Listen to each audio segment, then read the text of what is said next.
Nous trouvons-nous au cœur de Paris, dans le 9e arrondissement et à l'entrée du musée Grévin. Côté que nous allons discuter avec Mme Véronique Bérez, qui est une directrice du musée ça, qui va nous quelques explications sur l'entrée compatriote nous, qui c'est Dany Laferrière, dans le grand musée ça, qui recevra en pile célébrité. Alors déjà, je pense que c'est grâce à son bel âge, puisque Grévin a cette année 140 ans. Il faut savoir qu'il a été créé en 1882.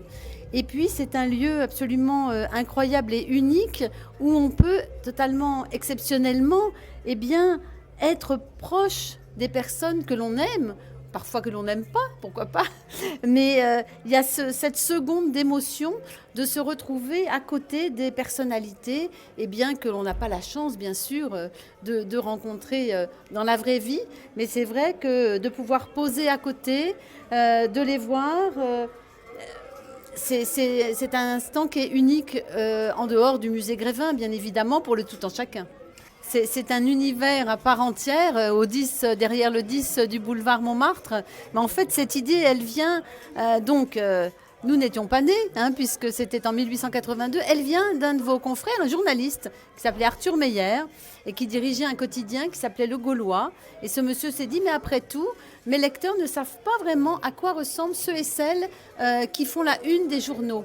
Alors certes, aujourd'hui, la communication et l'image, il y a une surenchère de l'image, mais à l'époque, grâce à ce musée Grévin, monsieur et madame tout le monde pouvaient se rendre compte à quoi ressemblaient Victor Hugo, Sarah Bernhardt et Rodin, enfin les grands de cette époque-là. Et c'est ce qui se perpétue aujourd'hui et chaque année entre 4 et 6 nouvelles personnalités en fonction et de l'actualité, de leur talent, de leur succès. On est très fiers que M. Laferrière en fasse partie grâce à ses écrits, à ses nombreux écrits.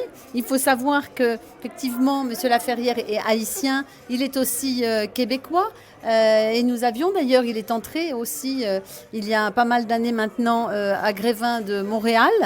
Nous souhaitions que le personnage de M. Laferrière soit à Grévin et donc on a pu réussir ce rêve. C'est ce qui s'est passé donc le 1er février dernier. Nous avons pu accueillir Monsieur Laferrière sous la coupole, cette fois non pas de l'Académie française mais du musée Grévin. Ben oui, tout à fait, c'est un appel à tous les jeunes et quelles que soient leurs conditions.